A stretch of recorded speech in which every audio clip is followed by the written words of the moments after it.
And it's over now. We fell in love too soon. But it's over now. We fell in love too soon. But it's over now. We fell in love too soon.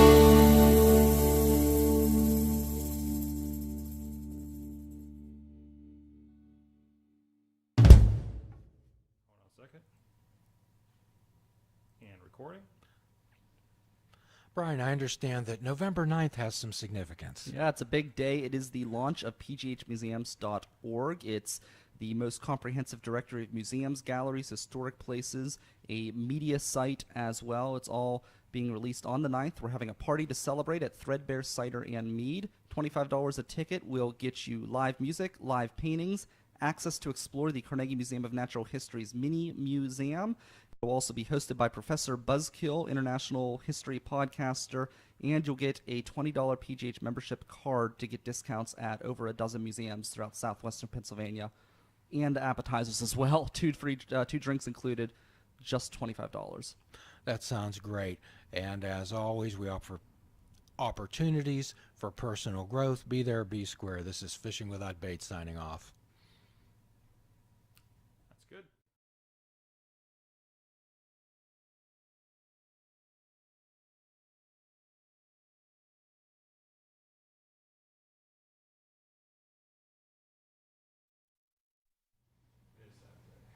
Okay, I shared it. Isn't it wonderful that Mike just keeps getting exposed to new learning experiences, Missy? Can you give me, like, before we start talking, let me just share it to PGH Museums. All right, we're a little live-ish. Oh. Hi there. Hi. Do I have time? Do I have time to share that or no? Good time to share. Okay. We're loose on this, you know. We're free form, Brian. You know, we're pretty loose on yeah, this setup. This is fine. This is fine. There's Jim.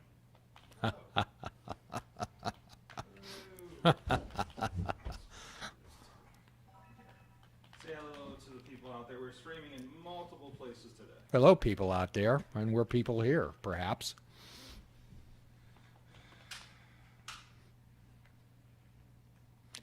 As Mr. Rogers says, it's so nice we're going to have this time together. Indeed.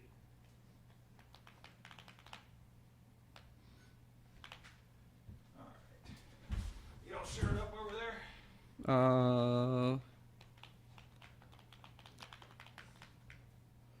Give me 1 second. And that will be. Click when you touch that. I'm just really fast typer. I guess you are. Nimble fingers.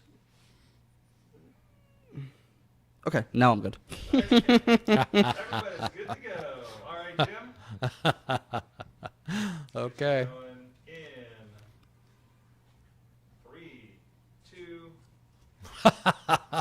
Welcome, whether you got here on purpose or by accident. Everyone has to be somewhere. And today, in this moment, you're on the Fishing Without Bait podcast, a lifetime without definitive expectations, where we help people create themselves rather to find themselves, a rather free-form type of podcast where we help people explode into their lives and experience it, to be in the moment.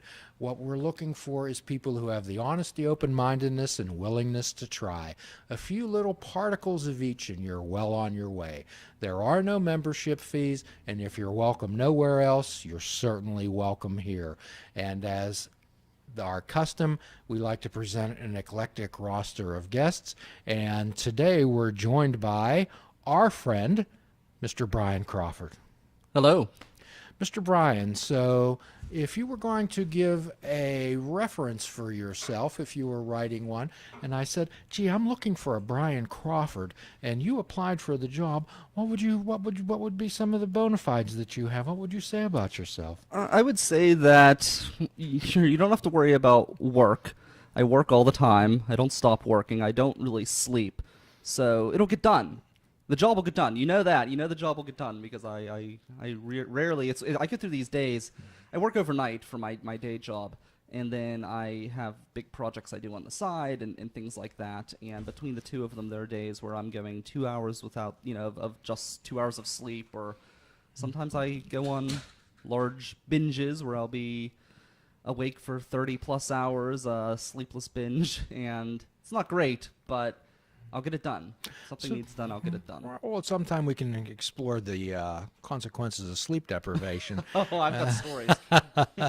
However, what you're saying there, perhaps you've heard this saying that if you want to get something done, ask a busy person to do it. Yeah, that's for sure. And I'm guilty of that too. I like to bring people in on my projects as well, and I've got some of with my new project, PGH Museums, that's launching on the 9th of November. I've brought in some of the busiest people in Pittsburgh to help me organize it, which is great because things are getting done, but it's really, really frustrating. It's other times because try planning a meeting with all of these people with their intense schedules and try getting them all to come together at one place. We've done it a couple times, which is impressive, but it's very rare. It's hard to do. So quite often on this show, we ask people to take different perspectives, and the perspective that they're taking of a situation may not be exactly one that's helpful or beneficial to them. So when you're trying to get all of these things together, or someone listening to this podcast maybe has so many things that they have to do, and they can either look at that with a sense of frustration or a sense of adventure. Yeah, I think it can become frustrating if you don't take time to enjoy things and take time for yourself as well. But it can also be an adrenaline rush when you're just in the middle of it and everything's happening. I think of the Millville Music Festival year 2 when I did all of these artist interviews for the River's Edge Network. I did the Millville Music Fest show called the Millville Music Minute, and then I was doing interviews on other people's platforms to talk about the music festival. And it was every day I had a million things, plus I was working. It was a busy time of year at work, and I think I averaged 2 hours of sleep every day for a month. But it was crazy. It was almost like a thrill. You were going from place to place, and then afterwards you were just like dead. but yeah, I don't know. I think being busy helps me in a lot of ways, especially working overnight. Having a busy schedule helps you just remember what day it is. A lot of times people, when they work such weird hours, they lose track of the day and the time, and they don't really do anything else. I shouldn't say that. There's some people I work with who do a lot, but there are other people who do nothing. And I think they use the hours as an excuse because you are tired all the time, and you just have to get out there and force yourself to do it. You're never fully rested because even when you do get a good sleep, the human body isn't designed to sleep during the day and stay awake at night. No, it is no. We're not hardwired for that, and we often discuss sleep hygiene on this show. However, tell us who some of your heroes are. Who are some people that you admire, Brian? I mean, there's people in my family, I guess. Name one of them. Name their first name. My grandfather. Your grandfather, okay. So how many hours a day does your grandfather have? None. He's dead. Uh-huh. But so someone you admire, how many hours a day did he have? I imagine a lot. So How many hours does everyone have? 24 hours in a day. 24 yes. hours. So sometimes we say, I don't get anything done. Or you look at somebody that you admire, but they have the same number of hours in a day that you do. And we often have to wonder, well, they have the same amount of time that I do in a day.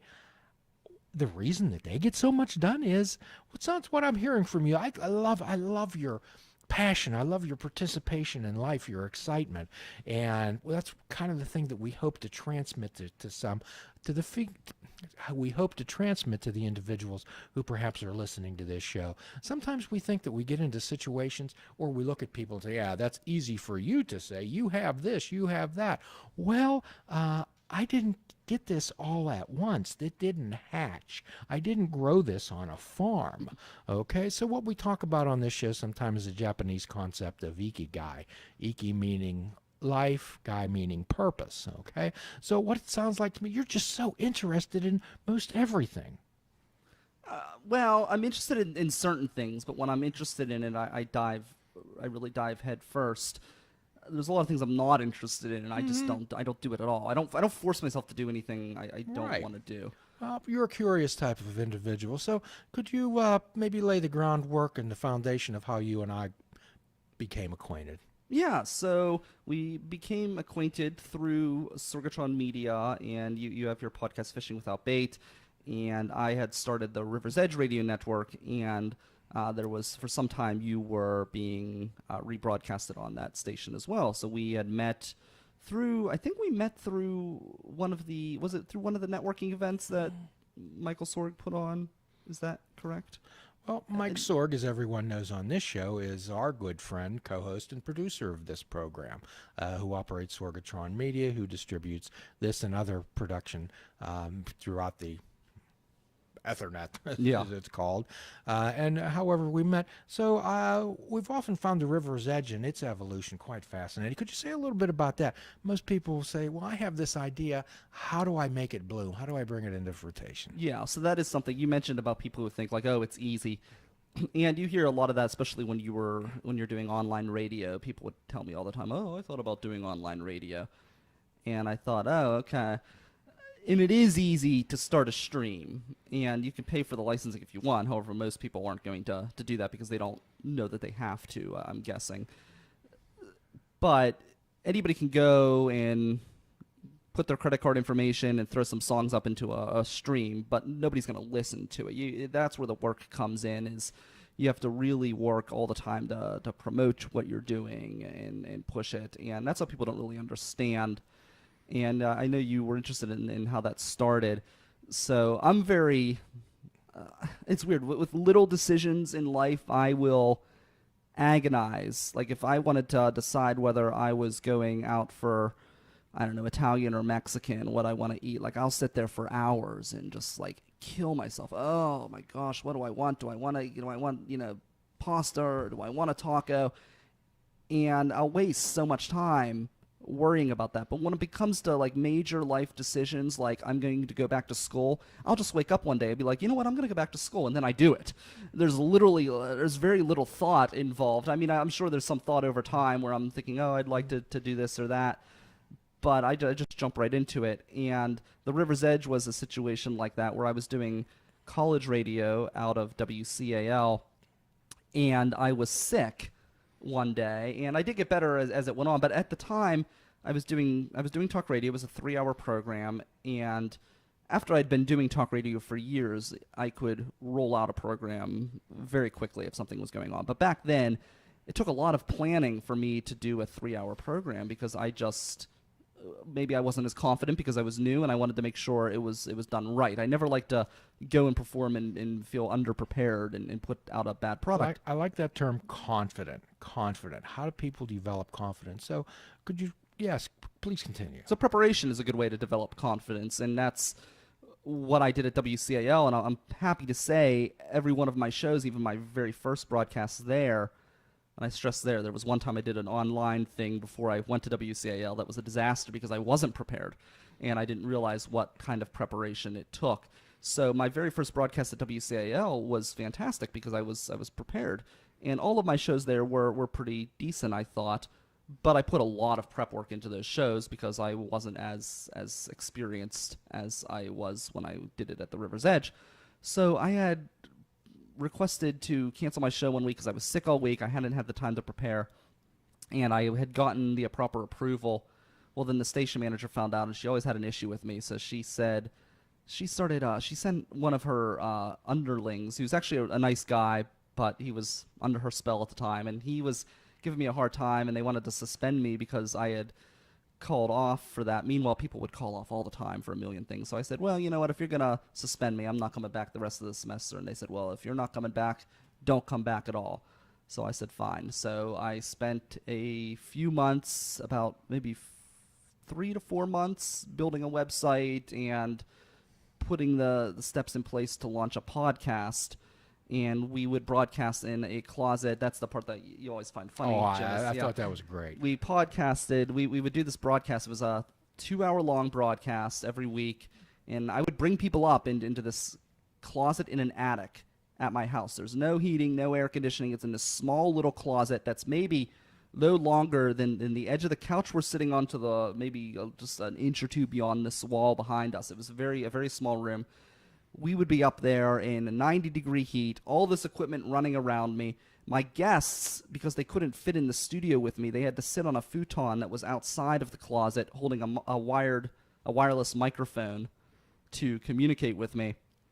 And that's how we got our start. It was the only room in the house that had decent acoustics because it was an old house with really tall ceilings, and it just was not really appropriate. None of the rooms were appropriate for audio engineering. So we would do it in this closet, and we kept working at it. I ended up meeting my business partner, Sarah Kramer, who is running the River's Edge right now with her another business partner. And her and I decided to launch the 24-hour radio network, and we spent several months getting bands to sign up. That was before we discovered Adobe Sign, so we were literally driving all across Pittsburgh to get musicians to give their autograph to give us permission to stream their music. So we went through it, the legal channels to make sure that we were all official and operating correctly. But I had musicians up in that closet. I had everything, and and it's still going on now. The River's Edge sponsors the Millville Music Festival, and it's all local original music. So what you're talking about is most people just generally see the final polished product, okay? But they don't understand all the growing pains, all the birth. But what you're talking about is having an idea, and many people have ideas, okay? But most of them don't, as they say, grow legs and come to fruition. I remember when we first started this program, we did it. Now we're sitting here in the studios of Sorgatron Media. However, when we started this show, we were in a basement with sheets so no one would see the washer and dryer that was behind us, okay? I was in that basement. Yes, you. So everything starts out in a place, and I'm going to paraphrase this, and please excuse me, I can't find the author at the moment, but it's luck is when success meets preparation.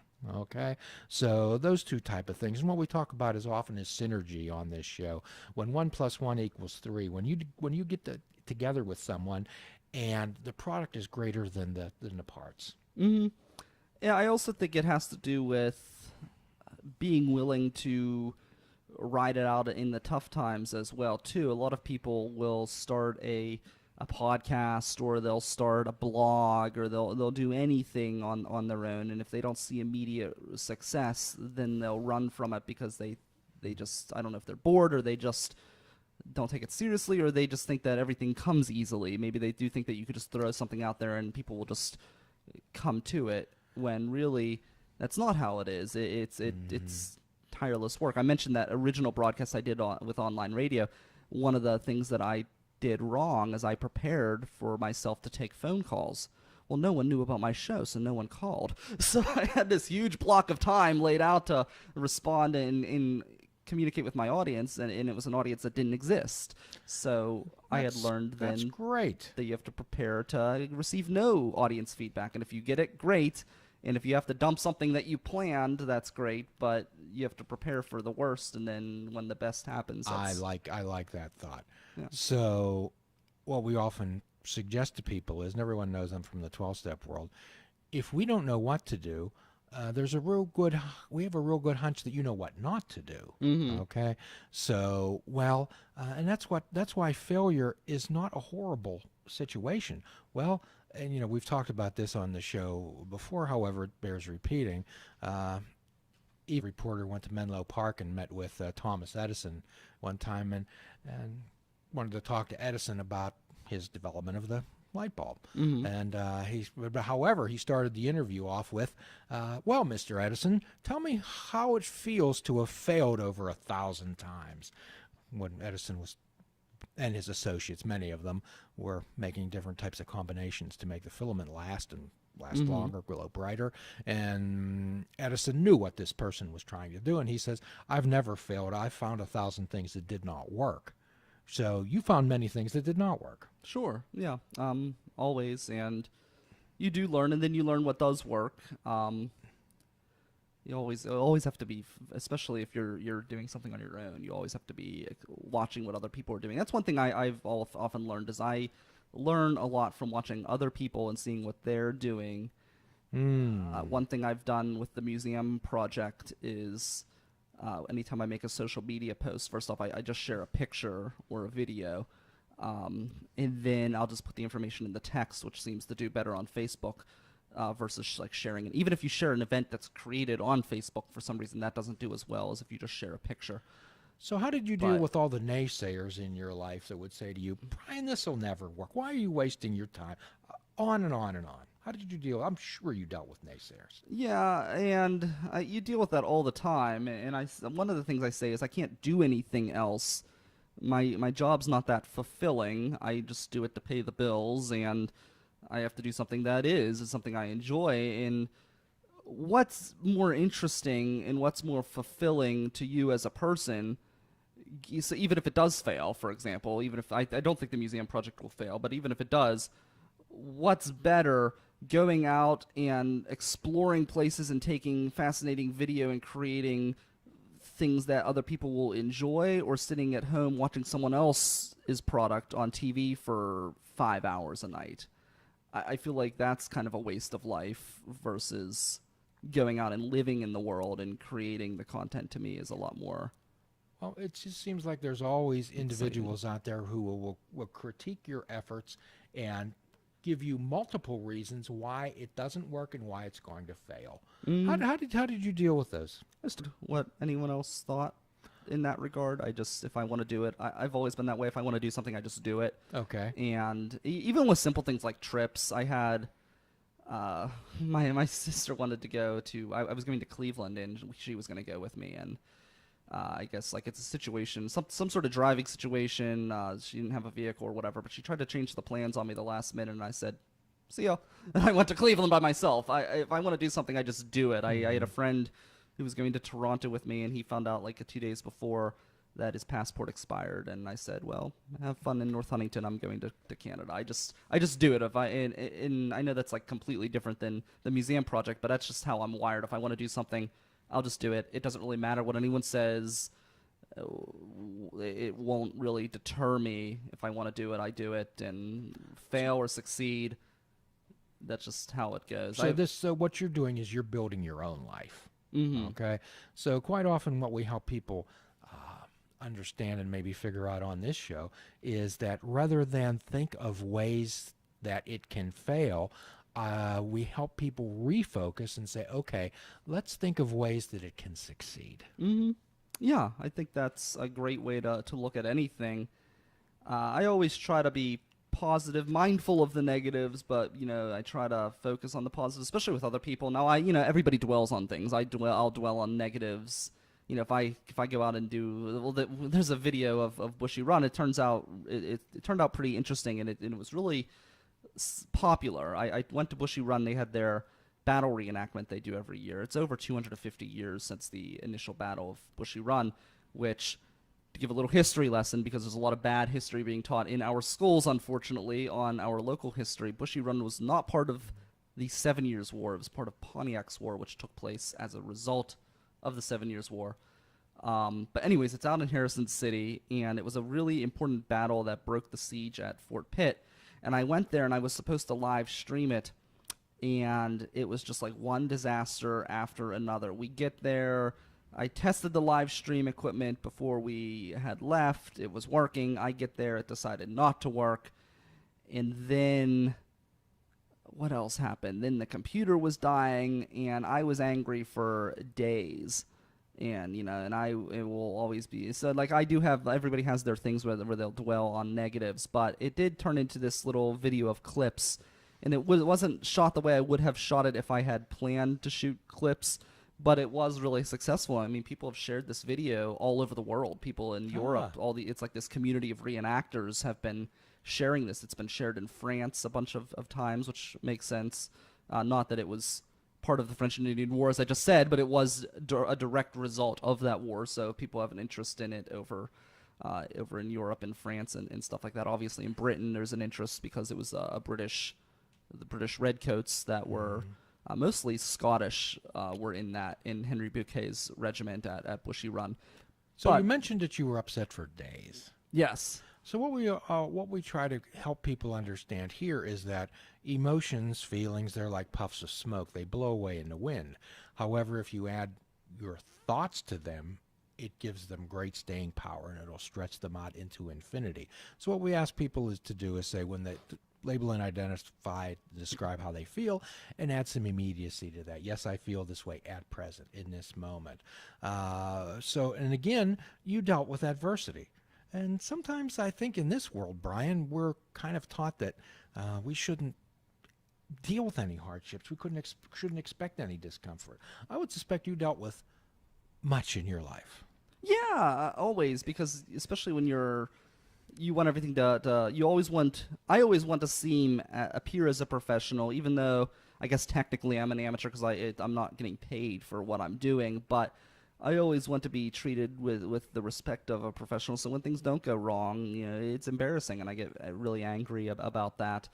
Now, I mean, it's from an outsider's perspective, it's reasonable to think that somebody who's working overnight and is just kind of like coming there on no sleep with like equipment that they just purchased on their own to make mistakes. But for me, that's an excuse. So I get really upset when things don't go the right way. But I don't think that that's a bad thing. Everyone acts like, oh, you should just don't worry, things happen. It's like, no, things don't happen. You messed up. You could have done something to prevent this disaster, and you should be upset. You should be angry. But not that you should be defeated, but you could use that anger to make sure it doesn't happen again. Okay, you're angry. What can I do next time to make sure it doesn't go that way? But it doesn't mean that you should let yourself off the hook. You shouldn't maybe hold yourself captive as long as I do, because I'll be angry at myself for quite a while over something that somebody else would just brush off. But I do think that you do deserve to be a little upset with yourself, because of course. You're never going to improve otherwise. Well, we always want to help people understand that they need to take responsibility for their actions. Okay, and in the 12-step world, we say that our problems are of our own making. However, what we're talking about is saying, rather than beat ourselves up, we can be angry, and that's good. Angry has a lot of energy, and we can either turn that angry inward, or we can turn that anger and that energy into determination. Well, I screwed up. How can I not screw up next time? Yeah. It's okay to beat yourself up a little bit. So the River's Edge morphed into this type of atmosphere with many local music, promoted a lot of really good people, and you had quite a few podcasts on there, quite a few people, quite a few individuals, personalities. Well, actually, this museum project, PGH Museums, was a result of one of those podcasts. I actually was not a huge museum goer. I was really always interested. I always loved when I would go to a museum, but my family just didn't go to museums when we were kids that often. It just wasn't my parents' thing. And I'm not complaining. I went to the beach a lot, and I really love the beach. So it's not a complaint against them, but it is something that I didn't experience as much when I was younger. But my friend Randy, who is one of the organizers of PGH Museums, he was a museum enthusiast, and he had been to so many museums in the area. And he and I started going to museums, and as my time became more and more limited, it was harder to schedule that. So we decided to start a podcast to make sure it was a priority. And it was called The Culture Cruise, and it was a museum that we recorded while we were driving. And we would drive to the museum and talk about where we were going, and then on our way back, we would talk about our experiences at that museum. And the humor came in because I'm a pretty aggressive driver, and when I'm not driving, Randy's a lot more passive than I am, so I would start yelling at Randy for not being aggressive. And now, typically, I'm not that bad of a backseat driver, but it is more entertaining it's not entertaining on the podcast if I don't say something. So whatever's would go on in the back of my mind on a typical day was on the tip of my tongue during the podcast. But eventually, it never got the promotion it deserved, so it wasn't that well listened to because I was too busy doing other things. And then Randy's schedule got complicated. So when I decided to take some more time back for myself and kind of go in a different direction personally and come up with some new content options and opportunities, we decided to explore bringing that podcast back. And here, with all of the work we've done, the podcast is the thing that's dragging now because we're going to release it next fall because we just have so much going on with the whole project, which throughout the interview I would like to discuss at some point. So just while how you were at the river's edge, the seed was planted for It was. perhaps this type of venture. Mhm. Okay, and as with most things, in the fullness of time, perhaps we move on with our lives. And the seed was planted to have this type of museum effort. So tell us about the fruition of that. How did this thing bloom? Yeah, so it started with us deciding to bring back the Culture Cruise podcast. And one thing that we wanted to do with the Culture Cruise was we were going to go to big museums, but also we really wanted to go to these smaller museums that no one has ever heard of. One I always mention is, because it's a museum that I really love, that I think is fascinating, is the Baronhof Museum in Aspinwall, which no one's ever heard of. It's a museum of mechanical musical instruments in this big mansion that has secret passages all throughout the house, and a pool room, and a cave and a boardroom you can only access through secret passages. It's a really neat building. No one's ever heard of it. It's one of the coolest places in the region. And the name of that place again The is? Baronhof. It stands for Bavarian House. And it's just a really cool place. So we were thinking, how do we market this podcast? How do we get people to listen to it? And one thing that I've always heard over the years is there a list of museums in Pittsburgh? And the short answer is no, there's not. So we decided, why don't we create that list? And then why don't we create a community that will listen to our podcast? So instead of creating a podcast, throwing it out into the internet and saying, please listen, and going through all of the really boring ways to promote a podcast. I mean, promoting a podcast isn't really that fun, going through the standard ways. Do you enjoy learning the hashtags and going out and trying? I mean, it's kind of, it all seems kind of, It can be a chore. yeah, it's really not, but building a directory that people can use and creating a culture of museum enthusiasts, that's fun. That's something that's fun to do. So we've come up with a directory on the website, and so the website is 3 parts. There's the directory, there is the blog, and then there is the membership program, well, the blog and the media in general. So the directory is, we've basically gone through our volunteers and we've researched as many historic places, museums, and galleries that we could find throughout southwestern Pennsylvania. And right now we have a directory of more than 400 listings in the region. So you went to this Baronhof, and I'm glad you turned us on to that, and I hope everyone out there within the vicinity of Pittsburgh could perhaps visit that. Quite often we say, hey, this is a really neat place. Someone should really write about this. Well, you're that someone. I am, yeah. So we are going to be doing all sorts of content with this. So that's where the media side goes in. So we've got the directory, and it also has an interactive map, which is cool. So you can actually see where these places are on a map. But then we have the blog, and the blog, everything will come to the blog. And we'll have all different types of media on there. So we'll have actual blog posts that are original, but then we'll also be posting the press releases from all of these different museums. So any museum that decides to add us to their press listing, we'll actually post their press releases right on the website. So it'll be a one-stop location where people could see all of this information. So you had an idea, okay? And how did you do this step by step? How did that happen? People have a goal, but generally they want to get from the idea to the top of the pyramid. Okay? Yeah. So what we try to help people to do is say, okay, there's steps that we need to take. What were some of the steps that you took? The first thing I did is I hired Joseph Gardonis to build my logo, because I feel like no one will take you seriously without a good logo. That's something I've always believed. I just feel it sets. I'm a big believer in branding and imaging, and I feel like if you don't have that down, you're not going to get anywhere. If you're sending someone a press release and you've got some logo that you designed yourself in Microsoft Paint, it's not going to impress anybody. So, and they're not going to take you seriously. So that was the first thing I did. And the second thing I thought to myself, I said, you know what, like, what kind of what good is a superhero without a sidekick? Right? So I thought, who can I get to build my website? I thought, well, who better than Sidekick Media Services? and they really were the sidekick to my superhero project in building the website for pghmuseums.org. So they've done all of the work with that. Missy. Sidekick. Could Sidekick you say a Media little bit more Services. about Sidekick? Yeah, Sidekick Media Services. They do everything from live streaming, video, podcasting production. They do web design, social media outreach. They do a fantastic job. So, and they're affiliated with Sorgatron Media, which is where we are at right now. For those of you out there, this is a shameless plug. It is, yes.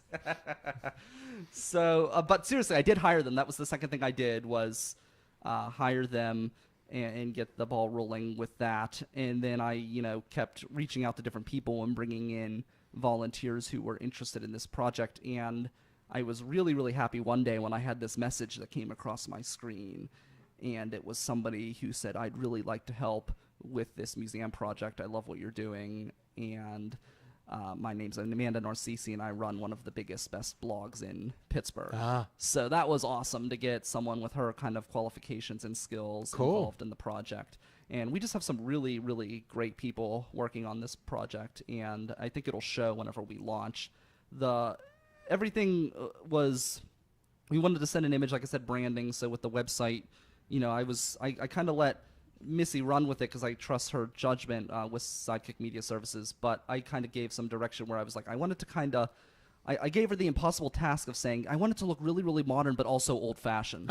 So she it looks really modern, but it uses certain color schemes and font text that it looks modern and fresh, but it also has this feel to it that you can tell it's for museums and things like that. So you had an idea, you took some action and effort, and understand that this needed a face. It needed something to represent it. Mm-hmm.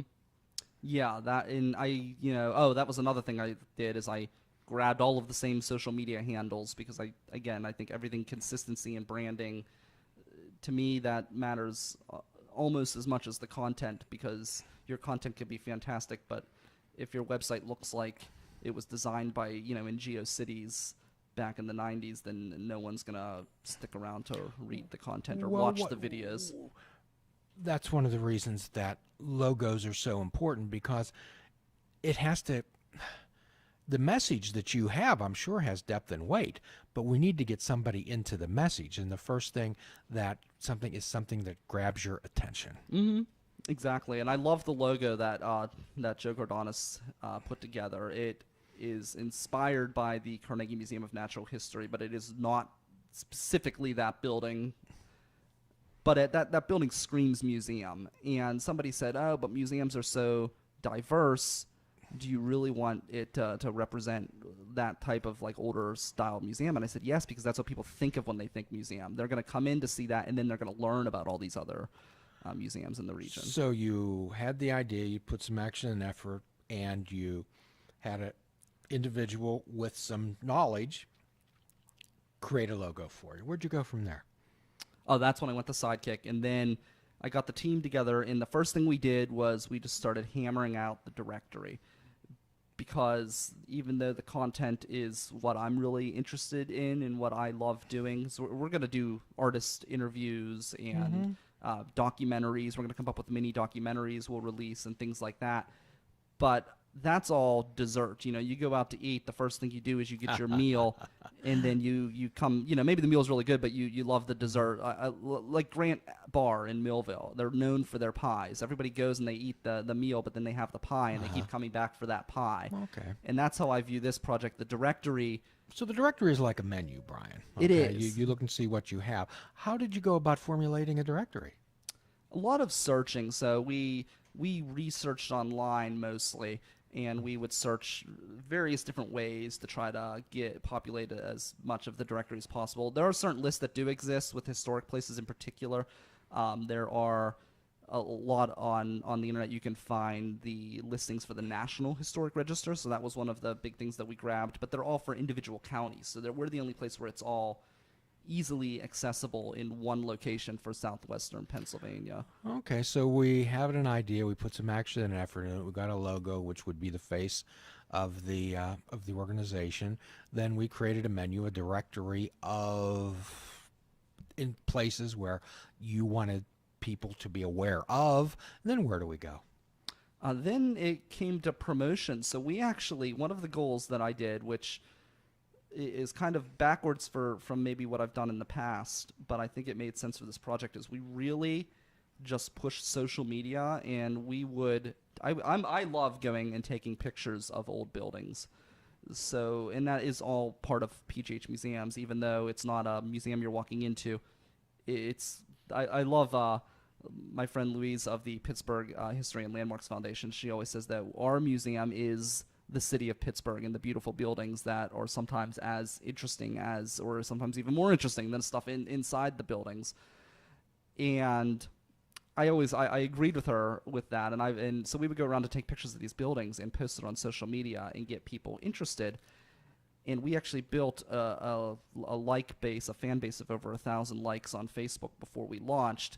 So basically, we were setting ourselves up so when we do launch on the 9th, we already had a group of people interested. So we built an audience. So you did some groundwork. Mm-hmm. Okay, great.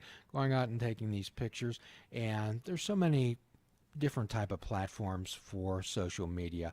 What did you find most effective, Brian? Well, for me, it's Facebook, but that's because I understand how to do Facebook. I really, to be quite honest, I'm getting better at Instagram. Twitter, I'm still not good at. So I mostly focused on Facebook because that's where I knew I could get results. And Facebook makes it nice and easy because there are all of these groups on Facebook that are just people who love the city of Pittsburgh. So when you post old buildings in these groups, these people just love it. And I love the fact that they are enjoying the content. It's more fun to release stuff when people are into it and enjoying it than releasing it out into the internet and so people not hearing it. We're putting images out there that people would pique their interest, let's say. Okay. And once a person's interest is piqued, perhaps, and as you well know, when people's interest is piqued, that's the time for them to connect with the particular site. As most people, with their interest would be piqued, then 15 minutes later, their interest is piqued by something else. Mm-hmm. Yeah, so that is true. People, it's hard to keep them engaged. That's why I periodically I try not to go too overboard with posting. Of course, right now I am because we have the launch party coming up. But I try not to go too overboard because I don't want to scare people away. But I would try to post every little bit and invite them to the page and kind of go that route. So tell us about some of the places in the directory. Is it what would qualify as a museum? What would qualify a facility, a place to be in the directory? It's pretty widespread. So public art spaces would be included. Historic places, even like bridges. There are a lot of historic bridges, especially down in Washington County. There's a lot of covered bridges down there. All of those bridges are on the directory that we were able to find. Actually, down in Washington, really interesting point is the first crematory in the United States was in Washington, Pennsylvania. Just a little bit down the road. So anything like that, all the way from there to modern museums like Wood Street Galleries, for example. There's always a lot of modern exhibits, a lot of new exhibits coming in through there. Studios like Ton Pottery. Ton Pottery is a gallery, a studio, and a retail center. They're involved. They're actually an affiliate. They were the first affiliate of PGH Museums. So they're involved. Just really, it's very widespread. We wanted to be as comprehensive as possible. We didn't want to be as too exclusionary because a lot of people, if they're into art and they like going to a gallery, then why wouldn't they enjoy going to a public art display as well? Sure. Or if they're into history and they love going to see the mummies and the dinosaurs at the Carnegie, why wouldn't they? Or they love going to the Heinz History Center and seeing their stuff. Why wouldn't they necessarily be interested in going to seeing a house in Irwin, for example? I'm trying to think if there's two houses in Irwin, but one of the houses in Irwin was part of the Underground Railroad. Why wouldn't they enjoy, even though they can't go into that building because it's a private residence, they might enjoy just driving by and experiencing or enjoying the history. People always take the perception, the assumption that, you've heard of this, the grass is always greener on the other side of the hill. So they think in order to get something interesting, we're going to have to travel. Where what you're saying is, and you're pointing out that there's many hidden treasures right in front of your face. Oh, so many. Yeah, I this actually happened years ago, back when I was at Cal U, the first time around, when I didn't know what I wanted to do with my life, and I was ready to leave Cal, and I realized that I hadn't been to most of the buildings on campus. So my friends and I just started exploring the buildings on campus, and we would go through areas which maybe we weren't even allowed to walk through, but if there wasn't a sign that expressly said "Do not enter," we went there. We went backstage into some of the theaters. We walked around, went into the old buildings, Old Main, really explored every inch of that campus. And then we took the show on the road, and we started driving to college campuses all across southwestern Pennsylvania, and nobody questioned us because we looked like students. We were young enough, so we would just go through these campuses and explore all of these buildings. We went up to Indiana, St. Vincent, all over, all these different campuses.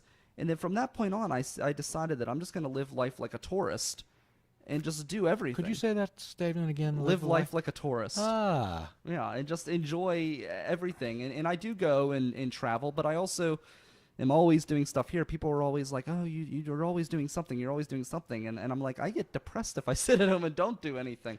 I got to get up and enjoy and live in the world. Live life like a tourist. Yeah. Oh, that's going to stick with me. It's something I've tried to live by ever since that day. And I have seen so much, and I've done so much, and I haven't really traveled that much. This is the first year of my life that I've really, I mean, I've traveled on vacations before, but this is the first time where I've traveled a lot in one year. I went to Cleveland, I went up to Toronto, went to Fort Erie, which is also up in Canada. Went out just to Johnstown, but I saw some really cool stuff there. I hadn't really been downtown there a lot. Gettysburg, Tampa, Mexico. I've been all over this year. I guess you have. But yeah, all this year. But before that, I haven't really gone anywhere except for a vacation here or there, and it was like the standard go to the beach vacation. So, but in between all of that time before this year, I've still done a ton of stuff just here in the region. Could you let us know where the Pittsburgh Museums sits right now? Where is it at right now in its completion? Tell us about it. Sure. The website it's the framework is all there. It's just updating the press releases, making it all of those into the listing, finishing up the map and the directory and some things like that. So that's going to be happening in the next week before we launch. Just editing all of that stuff. Just an edit for the final podcast for context. This will start launching the Tuesday after your launch.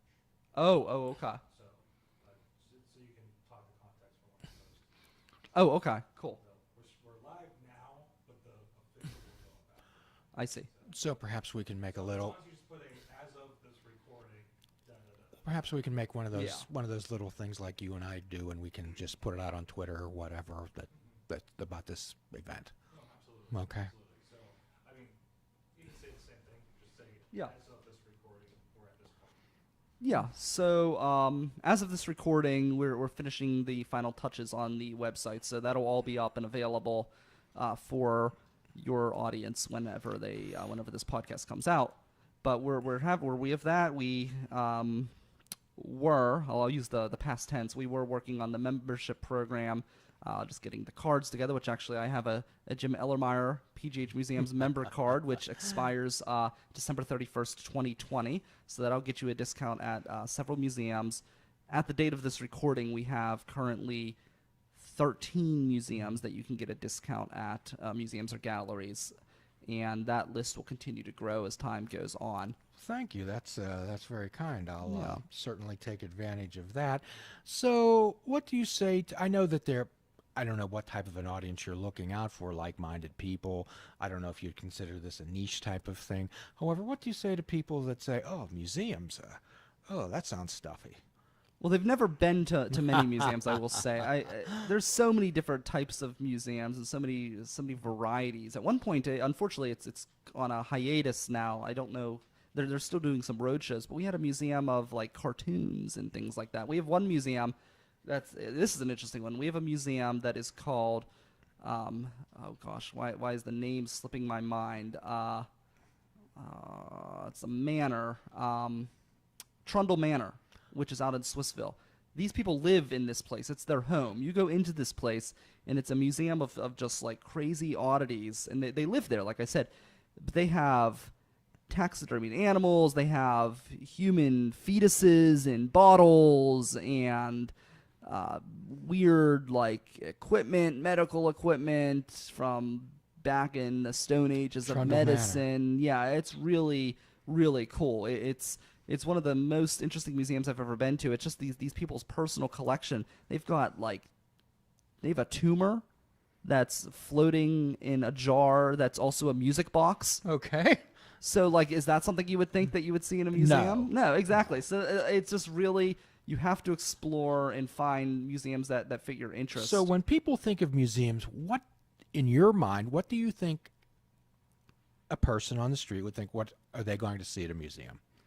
Probably, depending on the museum, they're going to expect to see. Just what are they? When they think museum, what would I see there? They're probably thinking an art gallery. Yes, that's what I thought. Paintings and statues. Yeah. Okay. However, has anyone out there considered a pinball museum? Which Pinball we do have machines, one. old electronic. Pinball Yes. Perfection, which is right up on in the North Hills. Right in Pittsburgh, they have hundreds of pinball machines right there that you can play. They also have the Replay FX. I know they have a spot Yes. that's out in the west part of town, out near Carnegie, but I don't know if they're open all year round. I know Pinball Perfection is. They're open. You can walk in there any time of the year and explore the museum. So for people who perhaps may not have an interest in. 3, 1, 1, 2, 1, 2. Then Okay. you're number 4. The 4, okay. Can you adjust?